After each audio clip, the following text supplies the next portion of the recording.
دین اسلام کی خوبصورتی دیکھیے کہ شریعت نے کہا کہ بچے جو ہیں ان کو ماں باپ نے پالا پوسا، چھوٹے تھے ان کو بڑا کیا، ان کو تعلیم دلائی، ان کو کسی قابل بنایا، تو ماں باپ کی اس قربانی کو بھول نہیں سکتے۔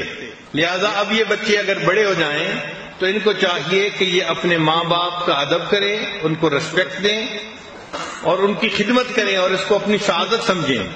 شریعت نے تو یہاں تک کہا وَلَا تَقُلْ لَهُمَا أُفٍّ وَلَا تَنْهَرْهُمَا وَقُلْ لَهُمَا قَوْلًا كَرِيمًا، کہ ماں باپ کے سامنے تم اف بھی مت کرو اور ان کو انکار نہ کرو، اور بات کرنی ہو تو بڑے ادب سے محبت سے بات کرو، جس طرح کوئی غلام اپنے آقا سے بات کرتا ہے احترام کے ساتھ، تم اپنے ماں باپ کے ساتھ اس احترام کے ساتھ بات کرو۔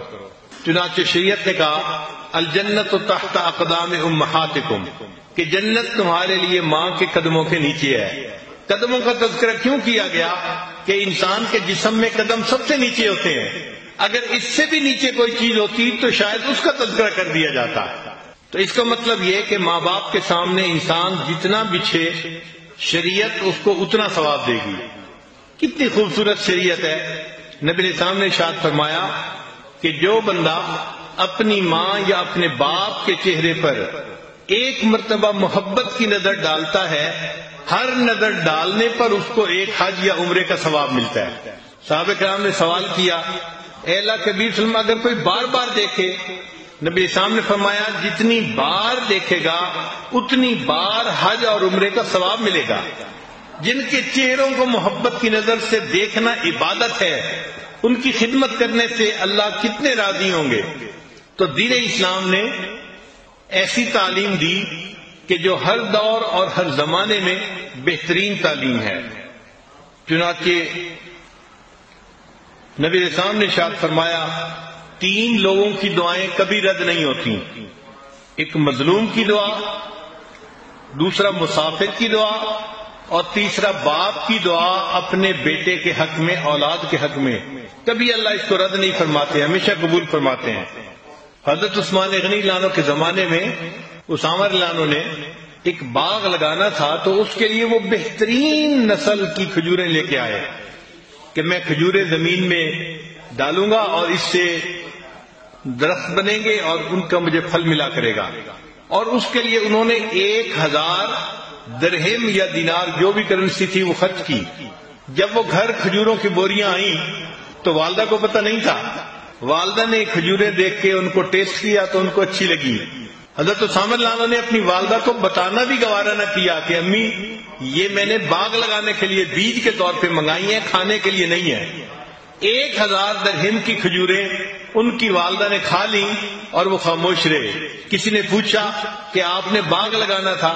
وہ کہنے لگے کہ مجھے باغ لگانے کی اتنی خوشی نہ ہوتی جتنی خوشی مجھے اس بات کی ہے کہ میری والدہ کو کھجوریں پسند آئیں اور انہوں نے ان کو کھا لیا۔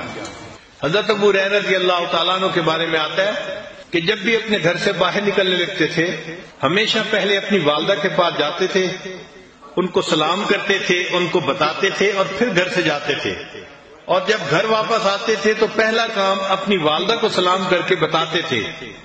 اتنا اپنی والدہ کا وہ احترام فرماتے تھے۔ سیدنا امام اعظم ابو حنیفہ رحمۃ اللہ علیہ اپنی والدہ کا بہت احترام کرتے تھے۔ اللہ کی شان کے امام اعظم تو جوانی کی عمر میں بہت بڑے فقیہ بن گئے تھے اور ان کا فتویٰ چلتا تھا۔ 120 ہجری سے امام اعظم کا فتویٰ چلنا شروع ہوا۔ باقاعدہ وہ اپنے استاد کی مسند پر بیٹھ گئے اور ان کا باقاعدہ فتویٰ چلتا تھا۔ 120 ہجری سے ان کا چلنا شروع ہوا۔ اب گھر میں کئی والدہ کو مسئلہ پوچھنا ہوتا تو والدہ بیٹے سے بھی پوچھ سکتی تھی، لیکن ایک اور عالم تھے، فقیہ تھے جو بڑی عمر کے تھے، اور والدہ کے دل میں ان کی عقیدت تھی کہ بڑے عالم ہیں اور پرانے عالم ہیں تو وہ پکا مسئلہ بتائیں گے۔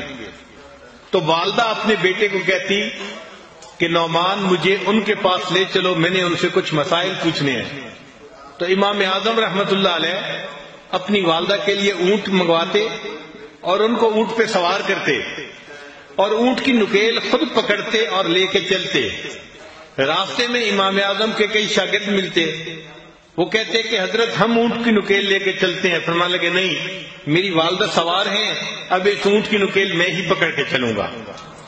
جب اس فقیہ کے پاس پہنچتے تو دروازہ کھٹکھٹاتے، وہ باہر آتا تو آپ بتاتے کہ جی میری والدہ آپ سے مسئلہ پوچھنے کے لیے آئی ہیں. اچھا، کئی مرتبہ مسئلہ ایسا ہوتا تھا کہ جو ان کو بھی نہیں آتا تھا تو وہ امام اعظم کو اشارہ کرتے کہ مجھے تو اس کے جواب کا نہیں پتا. تو امام اعظم ابو حنیفہ رحمۃ اللہ علیہ آہستہ آواز سے ان کو مسئلہ بتا دیا کرتے تھے، اور پھر وہ اونچی آواز سے امام صاحب کی والدہ کو مسئلہ بتاتے. ساری عمر ایسا ہوتا رہا، اور امام صاحب نے اپنی والدہ کو یہ نہ بتایا کہ امی جو مسئلہ پوچھنے جا رہی ہیں وہ آدمی تو مجھ سے پوچھ کے مسئلے کا جواب دیتا ہے. صرف اس لیے خاموش رہے کہ اگر میری والدہ کو تسلی اسی طرح ہوتی ہے تو ان کے دل کی خوشی کا ہونا زیادہ ضروری ہے. ابن سیری رحمۃ اللہ علیہ، محمد ابن سیری جنہوں نے تعبیر الرؤیا کتاب لکھی، ان کے بارے میں ان کی بہن حفصہ بنت سیری کہتی ہیں کہ اپنی والدہ سے گفتگو کرتے ہوئے وہ اتنا آہستہ بولتے تھے کہ ہم حیران ہوتے تھے کہ اتنا آہستہ. زندگی بھر انہوں نے اپنی آواز اپنی والدہ کی آواز سے بلند نہیں کی، اتنا ان کا احترام کرتے تھے.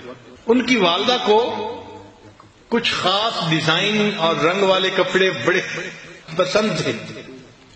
تو جب ابن سیری کو پتہ چلا کہ میری والدہ ایسے کپڑے رنگ والے پہننا پسند کرتی ہے تو وہ رنگریز کے پاس گئے رنگ سیکھنے کے لیے، اور اس کے بعد اپنی والدہ کے کپڑے خود رنگا کرتے تھے تاکہ میری والدہ اس رنگ کے کپڑوں کو پہنے گی اور اس کو خوشی ملے گی.